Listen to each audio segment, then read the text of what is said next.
এটা একটা খুব দুঃখজনক ঘটনা। ভুবনচন্দ্র রায় 59 বছর বয়স, উনি কামারভিটা, এটা বিনাগরী জিপি, রাজগঞ্জ, সেখানকার বাসিন্দা। তার 2 মেয়ে 1 ছেলে। ছোট মেয়ের নাম ভোটার লিস্টে অযৌক্তিকভাবে কেটে দেওয়া হয়েছে এবং ভদ্রলোক এই আতঙ্কে দিশাহারা হয়ে তিনি আত্মহত্যা করেছেন। এই এসআইআর এর আরেকজন বলি হলেন আমাদের কামারভিটার গ্রামের বাসিন্দা। এরা বহু পূর্বপুরুষ ধরে এখানে থাকেন, স্বাধীনতার আগের থেকে এখানে থাকেন। বস্তির বাড়িও জলপাইগুড়িতে, তারাও স্বাধীনতার আগের থেকেই তারা বংশ পরম্পরা যখন এখানে কোনো বসতি গড়ে ওঠেনি তখন থেকেই এখানে ছিল। কিন্তু এই এসআইআর আতঙ্কে ছোট মেয়ের নাম বাদ দিয়েছে, সে নাগরিকত্ব থাকবে কি থাকবে না, নানান রকমের কথাবার্তা এই তবে আতঙ্কিত হয়ে ভদ্রলোক মারা গেল। আমরা অত্যন্ত দুঃখিত এবং মর্মাহত এই ঘটনা। এই ভুবনচন্দ্র রায় কী বলছেন, মেয়ের নামটা যেন ওঠে আপনারা দেখবেন, আমরা নিশ্চয়ই দেখব এবং সম্পূর্ণ ঘটনা আমি মুখ্যমন্ত্রীকে জানাচ্ছি। এবং এই ধরনের ঘটনা সর্বত্র হচ্ছে। আমাদের অনেকগুলো শহর নাগরিককে আমরা এসআইআর আতঙ্কে তারা মারা গেছে।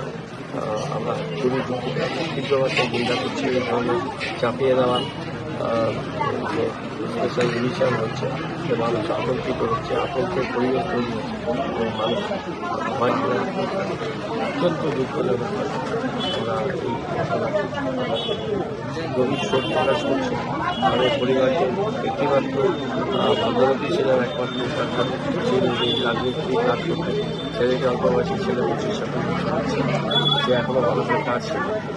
এই অবস্থার মধ্যে তারা পড়েছেন, খুবই দুঃখিত ঘটনা জানাচ্ছি এবং আমাদের দলীয় নেতৃত্ব আছে, তারা নিশ্চয়ই দেখবেন এখানে নামটা এখানে।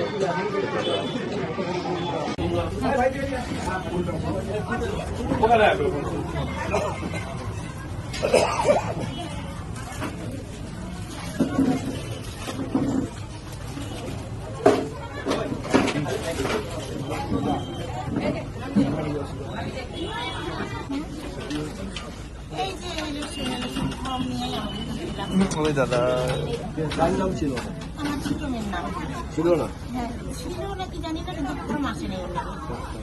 আমাদের তো 4টা ফর্ম হবে, ওর নাম নিয়ে যায়নি, বিয়ের পরে নেয়নি নাম, এখানে ভোট দেয়। তারপরে আসলো, আমাদেরকে 3টা ফর্ম দিচ্ছে। মেয়ে ওই দিন আসে আমার কিনে, আসছে ফর্ম বলেছে। আমি বললাম আরেকটা ফর্ম কি পরে দিয়ে যাবো, কোন জিপের মধ্যে আছে। তখন ওকে বললো আমরা আসি, আমাদের মানুষ তো কাজে যায়, কাজ থেকে আসলো। আমি বললাম যে 3টা ফর্ম দিচ্ছে, কেন 3টা দিবে, 4টা দিবে, এমনকি বললো পরে দিবে, কোথায় ইসের মধ্যে আছে, কাগজের ভিতর মধ্যে পরে দিবে, ওইভাবে আসে। তখন তো ওর তো চিন্তা হইলো আরেকটা আসলো না কেন। আর এগুলো তো আগে গল্প করতে শুনছে যে কিসের জন্য এটা এনআরসিটা কিসের জন্য আগেই শুনছে এগুলো গল্প। তখন বললো যে কেন 3টা দিল, কেন 3টা দিল, এরকম বললো। আমি আরো বললাম যে তাহলে দেখো কারোর কাছে জিজ্ঞাসা করে কেন 3টা দিল। তারপরে ও কার কাছে গেছে, তখন তো বলছে যে ওর লিস্টের নামটা কাইটে গেছে। ওর এইটাই আতঙ্ক, তো কেন কি করে লিস্টের নামটা কাইটে গেছে। এইটাই আমাদের বাড়িতে এই এত বড় সর্বনাশ করলো। এইটাই ওই লিস্টের নাম একদিন গেছে, 2 দিন গেছে, ওই যে আমাদের যে টুকুন দেয় তার বাড়িতে একদিন আসলো, তা বললো যে এখনো পায় নাই।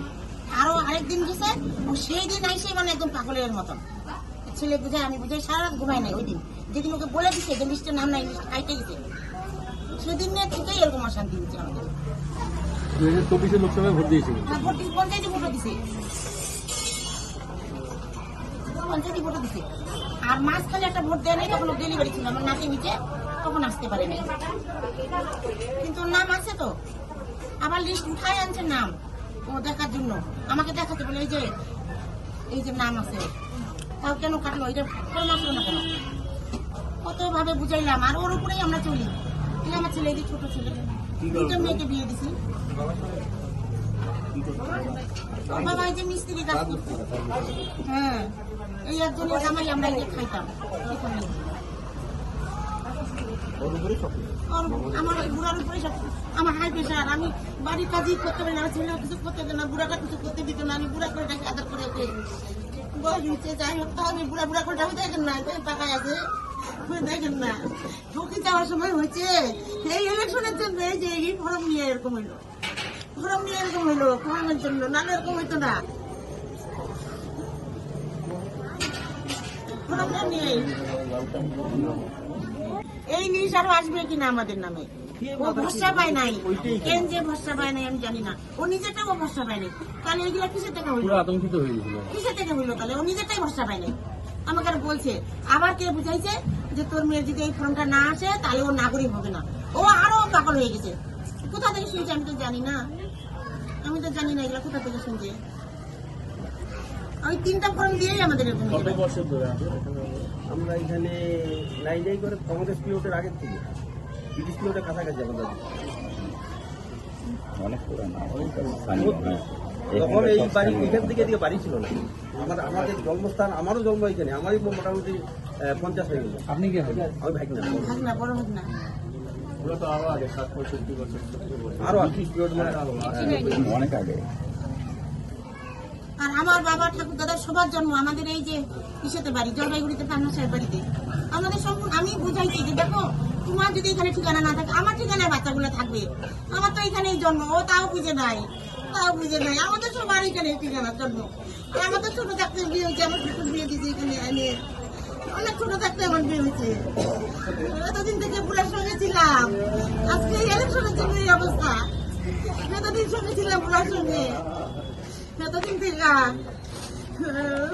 সবাই বুঝেছি, সবাই এই ফর্মের জন্য আজকে এই অবস্থা। এই 3টা ফর্ম আছে, ওর কি মাথায় বুঝতে আপনার নাম ঠিকানা লেখেন না জানেন? 2টা নারকেল গাছ পরিষ্কার করছে, একটা গাছ কাটাইছে, তারপরে আমাদের এই অল্প জায়গা ধান লাগাইছি মানুষের জমি নিয়ে, ওইটাতে গেছে কাটতে ধান।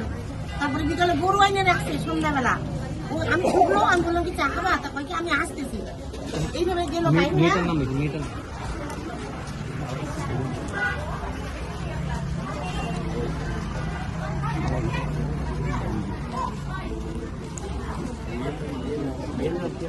মেয়ের নাম শিবানী।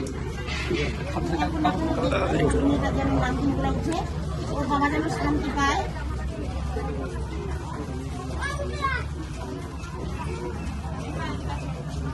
তোমার পড়াশোনা শেষ হয়ে গেছে? জানো তো কত বছর বয়স? বয়স কত? তোর বয়স কত? বলতেই পারবো না। আমার 2 মেয়ে দিয়ে দিছি, আর এই যে ছোট, আমি বলতেছি কি 2 মেয়ে আছে। হ্যাঁ, আমার ছোট্ট পরিবার, খুব সুখে ছিলাম, আমি খুব সুখে ছিলাম। কিন্তু আমাদের কোনো সংসারে ক্যাশ ক্যাশ ফুসফুস কিছু ছিল না, কোনো অশান্তি ছিল না। আমি বুড়াকে যেটা বলতাম ওটাই শুনতো।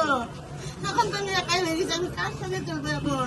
আর এইটুকু বাচ্চা কি করবে এখন? এইটুকু বাচ্চা ও তো খেলতে যায়, ওদিকে ওদিকে কোনো সব কোথাও খেলতে যায়, কোনো কেউ আড্ডা মারে, মাঠে আড্ডা মারে, দোকানে কোথায় কোথায় আড্ডা মারে। নাম তো উঠবেই না ওটা। এখন শুধু মেয়েটার নামটা তুলবে না, আমার আর কিছু লাগবে না দরকার। মেয়েটার যাতে নামটা থাকে, ওর বাবাকে ওদের কাছে আমার সমস্ত যোগাযোগ আছে। মেয়ের নামটা সাথে উঠে যাবে, উঠে যাবে। ওর বাবার জন্য তো এরকম হইলো।